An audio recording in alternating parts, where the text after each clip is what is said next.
Indo British advanced pain clinic నొప్పి మాయం surgery దూరం ఫర్ అపాయింట్మెంట్స్ 9155515563.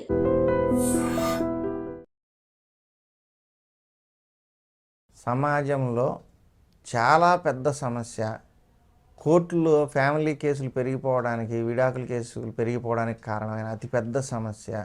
అలాగే పెళ్లి కాని వాళ్ళకైనా సరే టీనేజ్ వయసు చివరిలోకి వచ్చిన కుర్రాళ్ళు కూడా 18-19 ఏళ్ళ పిల్లలకు కూడా ఉన్న సమస్య అంగస్తంభన సమస్య.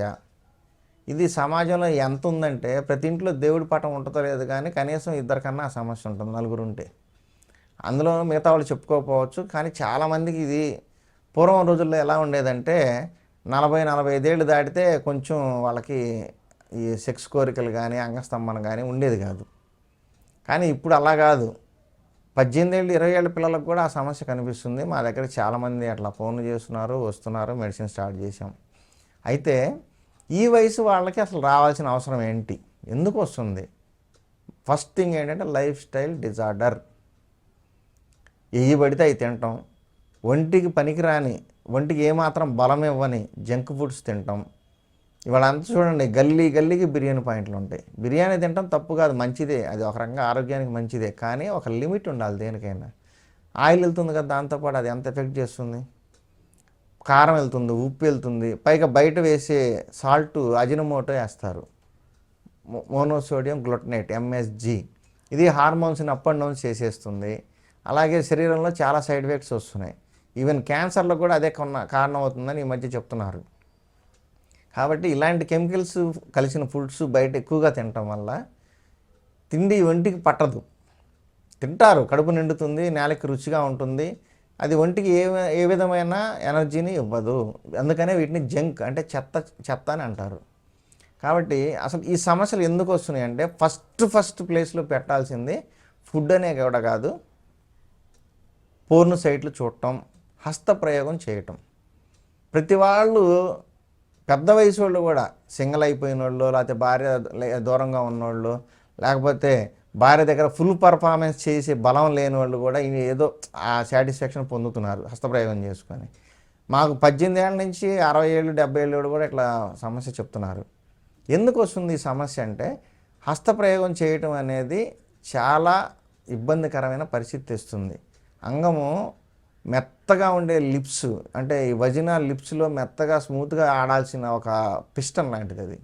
అది ఏమవుతుంది, చేయి పెట్టి హార్డ్గా టెన్షన్ మీద హస్తప్రయోగం చేయటం వల్ల నరాలు దెబ్బతింటున్నాయి. బ్లడ్ సర్క్యులేషన్ పూర్తిగా అంగంలోకి సప్లై రాదు. వీడు పట్టుకొని పిసుకుతూ ఉంటాడు చేతితో గట్టిగా. సో ఆ సమస్య వల్ల అతనికి రక్త ప్రసరణ పూర్తిగా అవ్వదు, నరాలు కూడా దెబ్బతింటూ ఉంటాయి. పైకి వెనక్కి గుద్దటం వల్ల వాటికి బేస్మెంట్ కూడా దెబ్బతింటుంది.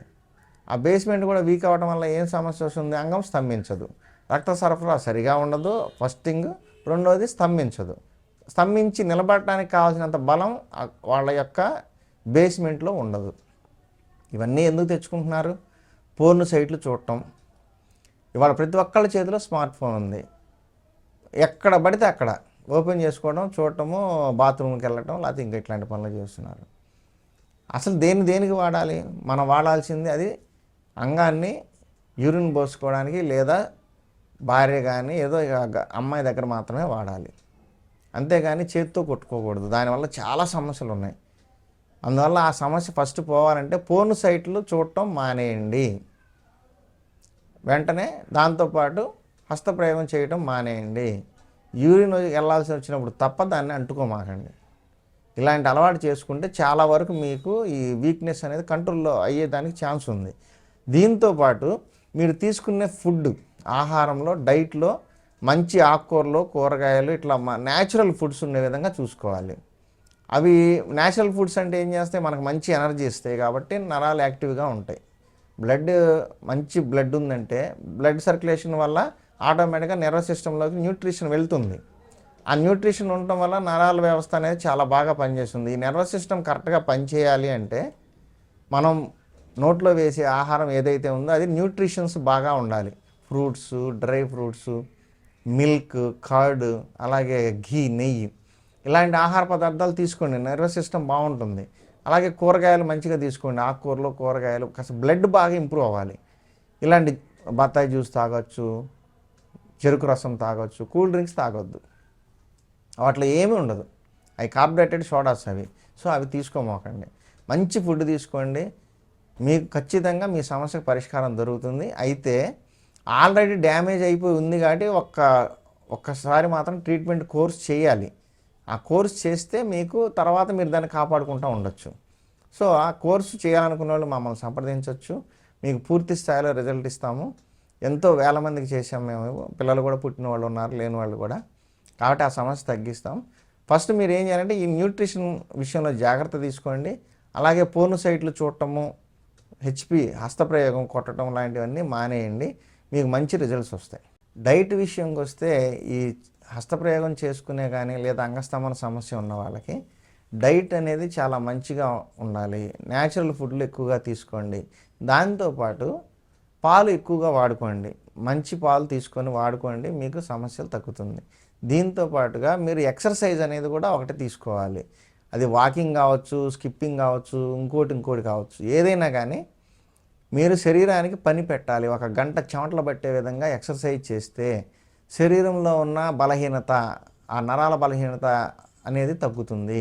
ఎందుకంటే మీరు ఎక్సర్సైజ్ చేసినప్పుడు అన్ని వ్యవస్థలు సక్రమంగా పనిచేసి మీరు తిన్న ఆహారం ఒంటికి పడుతుంది కాబట్టి నర్వస్ సిస్టమ్ యాక్టివేట్ అవుతుంది. దాంతోపాటుగా మెడిసిన్ కూడా తీసుకోండి. ఈ రెండు కలిసినాయి అనుకోండి, డైట్ ప్లస్ మెడిసిన్, ఈ రెండు కలిసిందంటే మీ సమస్య తొందరగా తగ్గిపోతుంది. మీరు డైట్లో తీసుకోవాల్సిన న్యాచురల్ ఫుడ్స్ ఎక్కువగా తీసుకోవాలి, జంక్ ఫుడ్స్ తీసుకోవద్దు. అలాగే నెయ్యి బాగా వాడుకోండి.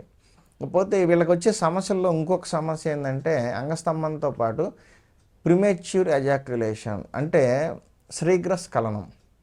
ఈ శీఘ్రస్ఖలనం అనేది చాలామందికి, మగపటకు పుట్టిన ప్రతి ఒక్కరికి ఇది అనుభవం ఉంటుంది. ఎందుకంటే ఆవేశం ఎక్కువైనా లేదు ఆత్రం ఎక్కువైనా కానీ త్వరగా కారిపోతుంది. అలాగే దానికి రీజన్ కూడా ఉంది. శీఘ్రస్ఖలనానికి రీజన్ ఒకటి టెన్షన్ పడటము, రెండోది తిన్న ఆహారం ఒంటికి పట్టి స్పెర్మ్ చిక్కగా రాకపోవటం. స్పెర్మ్ పల్చగా వచ్చి కరిగిపోయిన నెయ్యిలాగా, కరిగించిన నెయ్యిలాగా, నీళ్ళలాగా కారిపోతుందంటే తొందరగా పడిపోతుంది. వాళ్ళకి అంగస్తంభన చేసేలోపే పడిపోయే వాళ్ళు ఉన్నారు, చేసినాక 2 స్ట్రోకులకే పడిపోయిన వాళ్ళు ఉన్నారు. ఈ విధంగా తొందరగా అయిపోయి పార్ట్నర్ అసంతృప్తికి గురవుతున్నారు. చాలామంది ఇట్లాంటి కారణాల వల్ల విడాకులు కూడా పోతున్నారు, మాకు అన్నీ తెలుస్తూనే ఉన్నాయి. సో ఈ సమస్యను పరిష్కరించుకోవడం మగవాళ్ళ చేతిలోనే ఉంది. మీరేం చేయాలి అంటే జంక్ ఫుడ్స్ మానేసి మంచి ఎక్సర్సైజు, ఆహారం మంచిది తీసుకుంటూ ఈ శీఘ్రస్ఖలనం సమస్య తగ్గడానికి, అలాగే స్పెర్మ్ బాగా చిక్కగా రావాలి అంటే, ఆ చిక్కదనం పెరిగిందంటే ఆటోమేటిక్గా ఎరెక్షన్ కూడా బాగుంటుంది. శీఘ్రస్ఖలనం అవ్వకుండా ఉండాలంటే మీ బలం పెంచుకోవాలి. శరీరంలో నరాల వ్యవస్థలో బాగా స్ట్రెంగ్త్ వచ్చిందనుకోండి, శీఘ్రస్ఖలనం అనే సమస్య తగ్గిపోతుంది. అలాగే దీంతోపాటు శీఘ్రస్ఖలనంతో పాటు స్వప్నస్ఖలనం అని ఉంటుంది. స్వప్నస్ఖలనం అంటే నిద్రపోతూ ఉంటారు, వీళ్ళకి ఏదో కళ్ళు వస్తాయి, లేదా ఏదో ఫీలింగ్ కలిగి, లేదు అటు ఇటు దొర్లుతూ బోర్లా పడుకుంటే ప్రెషర్ ఎక్కువ అవడం వల్ల కానీ స్పెర్మ్ బయటకు వచ్చేస్తుంది. ఇది స్వప్నస్ఖలనం అంటారు. నిద్రలో పోతుంది కాబట్టి స్వప్నస్ఖలనం అంటారు. దీనికి కూడా కారణం 95% వీక్నెస్. మన శరీరంలో వీక్నెస్ ఉండటం వల్ల నర్వస్ సిస్టమ్ అనేది స్ట్రాంగ్ ఉండదు.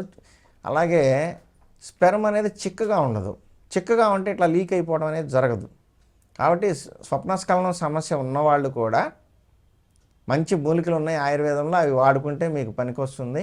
ఇప్పుడు మీకున్న ఈ అంగస్తంభన, స్వప్నస్ఖలనం, శీఘ్రస్ఖలనం ఇలాంటి సమస్యలు ఉన్నవాళ్ళు వాడాల్సిన మూలికలు చెప్తాను, నోట్ చేసుకోండి. అవేంటంటే మనకి ఆయుర్వేదంలో ఎప్పుడు రెగ్యులర్గా మీరు బయట కూడా వినేది ఏంటంటే అశ్వగంధ. ఈ అశ్వగంధ అనేది మనిషికి, గుర్రానికి ఎంత శక్తి ఉంటుందో అలాంటి శక్తిని ఇస్తుందని ఒక అర్థం. అది అశ్వగంధ అనేది ఇమ్యూనిటీ కూడా బాగా పనిచేస్తుంది. ఎవరైతే అశ్వగంధ రెగ్యులర్గా వాడతారో వాళ్ళకి శీఘ్రస్ఖలనం సమస్య, అలాగే నర్వస్ సిస్టంలో ఉన్న బ్రేక్ డౌన్స్, నరాల బలహీనత అన్నీ కూడా తగ్గిపోతాయి. అలాగే ఎముకలకి కూడా ఇది కాల్షియం బాగా పట్టిస్తుంది కాబట్టి ఎముకలు కూడా దృఢంగా, స్ట్రాంగ్గా ఉంటాయి. కాబట్టి అశ్వగంధ అనే మూలిక అనేది మొదటి స్థానంలో ఉంటుంది. దీనితో పాటు శతావరి, మన చిన్నప్పుడు తినేవాళ్ళం, పిల్లి పిసర్లతో గారెలు అని అవన్నీ తినేవాళ్ళం, చిట్టి గారెలు. ఈ పిల్లి పిసర్లు ఇప్పుడు బాగా బర్రెలకి పెడుతున్నారు, పశువులకి పెడుతున్నారు, పాలు బాగా రావాలి, మంచి బలంగా ఉండాలి అని చెప్పి. కాబట్టి ఈ శతావరి అనేది ఒక మూలిక. అలాగే శతావరి వేళ్ళు ఉంటాయి, ఎక్కువగా తెల్ల శతావరి వాడుతుంటారు. శతావరి వేళ్ళు చూర్ణం ఉంటుంది. అలాగే అతి మధురం, సఫేద్ ముస్లి, వీటితో పాటుగా మీరు ఇంకా ముఖ్యంగా వాడుకోవాల్సింది ఏంటంటే భస్మం ఒకటి ఉంటుంది, శిలాజిత్ భస్మం. ఇది భస్మ రూపంలో దొరుకుతుంది, లిక్విడ్ రూపంలో కూడా దొరుకుతుంది, నల్లగా ఉంటుంది. ఈ శిలాజిత్ కూడా మంచి శిలాజిత్ తీసుకోండి. పిచ్చి పిచ్చిగా ఎక్కడ పడితే అక్కడ రోడ్ల మీద అమ్మేవి అవి తీసుకోవద్దు. అవి శిలాజిత్ కాదు, ముసాంబరం అంటారు దాన్ని. అలోవెరా జ్యూస్లో సున్నం కలిపి ఉడకబెట్టి దాన్ని శిలాజిత్ అని అమ్ముతున్నారు. కల్తీ చూసుకోండి, మంచి శిలాజిత్ తీసుకోండి.